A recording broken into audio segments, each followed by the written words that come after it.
Yo, I know you guys are here to watch a spooky video, and that's cool. Just go to this timestamp and you can skip this intro. Otherwise, I have two things to tell you. First, an announcement. I've been going through a bit of a burnout, and it's been affecting my mental state for a while now. Don't worry, I'm fine, but I'm starting to get bored of the way I make videos. Because of this, I'm going to be learning a new software and animation in order to improve the quality of my content. This doesn't mean I won't be making videos anymore, just not big ones. By this, I mean there will be smaller videos being pumped out sporadically, but they won't have really heavy edits in them. Also, expect more opinion-based editorials and cues. I don't want to go into hiatus. I mean, I just can't afford that. So I'm just gonna give you content still, but not something I would personally consider quality. It's not the best I can get you, but it is something I can give until I'm comfortable enough to make you something great again. In the meantime, I still got Twitch, so if you want to just like chill with me, I still stream every now and again, so hopefully you can enjoy that. Secondly, I need to explain this video you'll be watching. It's an old video, like stupid old. It's back when I thought I could manage having two channels at once. One where I talk about video games and another where I could be this spooky persona and talk about creepy shit. I really couldn't keep up, so I stopped. So if the video doesn't seem like a Goose Boost video, that's because it isn't. It's a different persona. I mean, it's still me, just with the different voice and different attitude. It's stupid and embarrassing, I know. But I was hoping you guys would enjoy this content while you wait for the content I really want to give you. I'm sorry for the wait, y'all, and I hope you can understand. I love y'all so very much. Goodbye.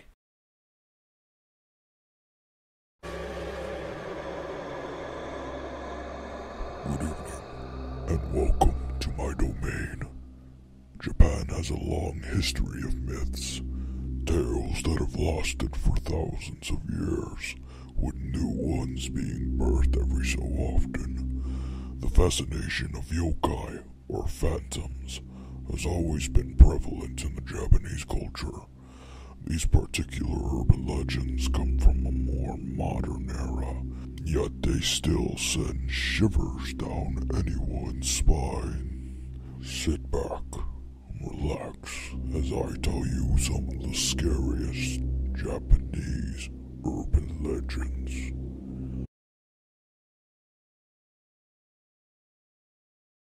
There are many urban legends that have sprouted from the interest in new technology, such as computers and cell phones over in Japan. Many of them are, without a doubt, very disturbing. This one is the scariest of them all.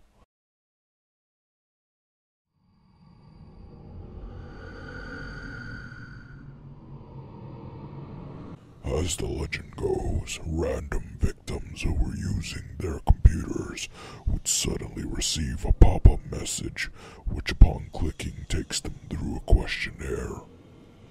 Once you have finished, the pop-up will then display your name amongst a host of different names, as well as some that you may even recognize, either from family members, neighbors, or perhaps even your closest friends. The very next day, you will be found dead in your room, while blood drips from your walls and ceilings. Your entire room is covered in blood and guts, smeared from wall to wall, floor to ceiling. Among the room, a message will be displayed either on the walls or in the front of your computer screen. You have committed suicide, is what it would say. The most chilling part of this tale is that this legend has claimed life once before, though not in the way the tale was told. No, this incident involves an infamous murder known as the Sasebo slashing. In 2004, a young 11-year-old girl killed a 12-year-old classmate for initially unknown reasons. It was then discovered that the 11-year-old was being bullied by her classmates online. So then the next day, she proceeded to kill her bully. When police investigated her room, they found her computer was on and that she had played the Red Room flash animation just before committing the crime.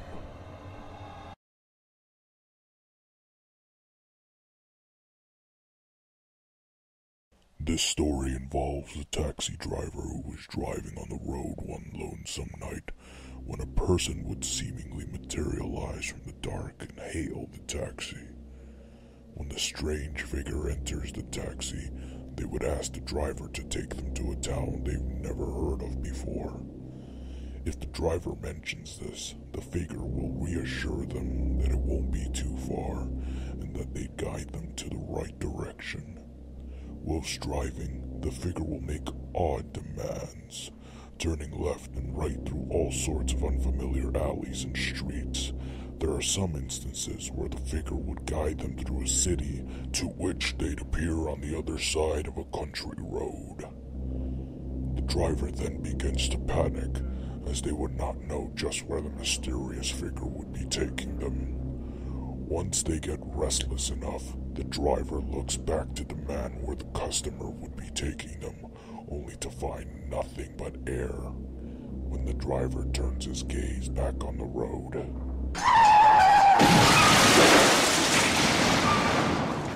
they would end up driving off the edge of a cliff.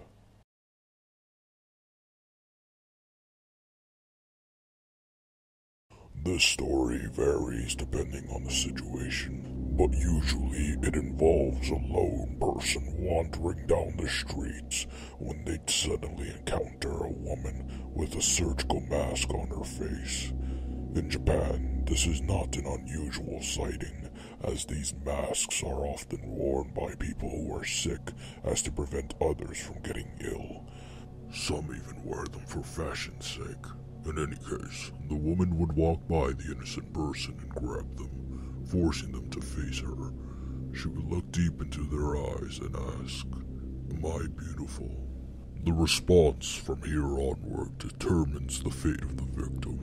If she is told that no, she is not beautiful, the woman will then stab the victim in fury with a pair of scissors, repeatedly stabbing holes into the person. They would walk away, disappearing down the street. If they tell the woman that she is indeed beautiful, the woman will then reveal her hideous face. A slit mouth that is profusely bleeding, showing a hideous scar that was hidden underneath. She will then ask, "How about now?" What the person says from this point does not matter, as it will end in death either way. If they say no, the victim will then be sliced in half. But if the victim continues to call her beautiful, the slit-mouthed woman will then cut a very similar scar into their mouth, making them bleed to death.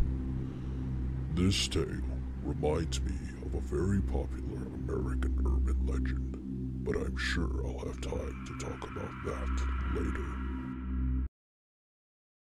This is a story of another story that, when told, makes people go mad. The story is called Cowhead. It is a tale so terrifying that anyone who reads it or hears about it becomes so terrified that they become hysterical and violently shake for days and days until they inevitably die of fright. A variant of this tale involves that of a teacher who tells a bus full of students the horrible tale of Cowhead. As the naive teacher tells his students the tale, they suddenly become restless and beg him to stop, as it is too frightening to even conceive. But the teacher can't seem to stop himself.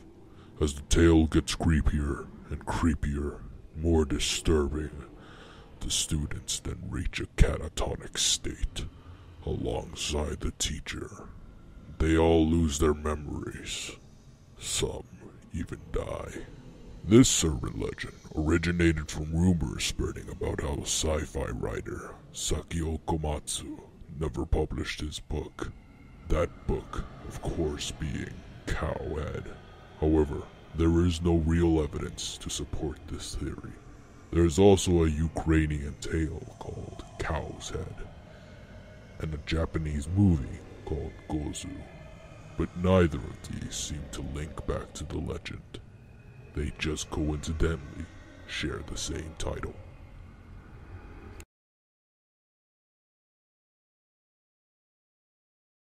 In 1986, the tissue company Kleenex released 3 commercials for Japan, which all featured a woman dressed in white and a child dressed as a Japanese ogre. The commercials would feature the song "It's a Fine Day" by Jane and Barton wistfully playing in the background. Although this song is in English, many frightened viewers would phone in and complain to the company, stating that it was a cursed German song. Recently, there have been rumors that if you watch this video on YouTube at around midnight, the video would become distorted and would eventually crash the site.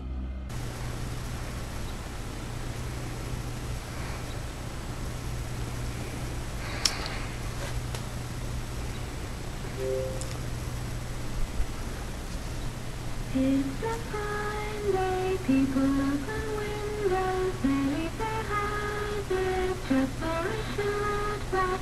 They walk by the grass and they look at the grass, they look at the grass. It's going to be a fine day tonight.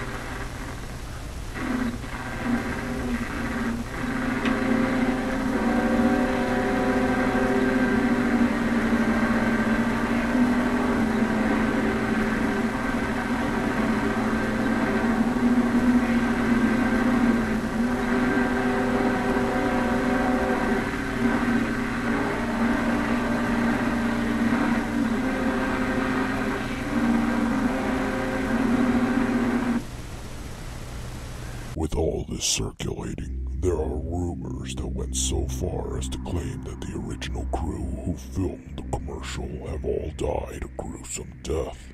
Even the main actress of the commercial was rumored to have either died, or institutionalized, or gave birth to a demonic child. As to whether these rumors are true or not, well, why not test it out on your own? Watch the original video, midnight tonight, and see what happens. Be careful out there. The TEKE ghost is based on an urban legend about a young lady who was pushed into an oncoming train that sliced her in half. This incident turned her into a vengeful spirit that now carries a scythe and crawls around with just her hands and elbows. The dragging noises she makes resembles that of scratching, which in Japanese translates to a teke sound. If by chance she encounters someone at night and their victim was not fast enough to escape her, she will slice them in two so that they could resemble the spirit herself. They too will then turn into a teke spirit. Here is one version of the story as told by the Wikipedia article. As a young schoolboy was walking home at night, he spotted a beautiful young girl standing by a windowsill, resting on her elbows. They smiled at each other for a moment. The boy wondered what a girl was doing at an all-boys school, but before he could wonder anymore, the girl jumped out of the window and revealed her lower half was missing. Frightened, he stood in the sidewalk, but before he could run, she cut the boy in half.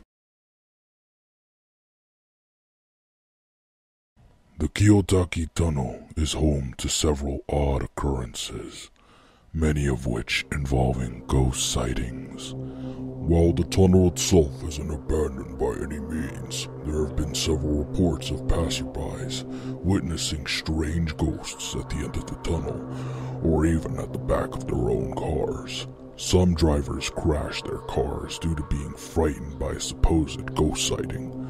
While no one is certain where the ghosts come from, some have speculated that they are ghosts of an ancient feudal Japanese army, and others claim that the tunnel is haunted by construction workers who died while constructing the tunnel.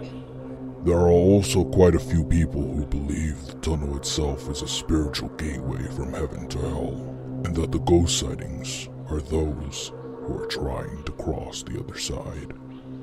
Regardless of what could be causing these sightings, there is no doubt that the tunnel is haunting enough for some people to simply avoid it. The footage you're watching now was captured by Kurt Bell, and it documents him and his friend crossing that very same haunted tunnel. His friend has some very interesting stories of the tunnel itself, so I do recommend it watching it yourself. The links to that video, as well as several other sources used for this video, will be in the description below. Oh my fucking god, this is so fucking cringy. Why am I uploading this? Why'd you guys vote? Why'd you guys vote for this? This is what you get, I guess. Thanks for watching. Bye. Damn it. Oh my god, I hate this video.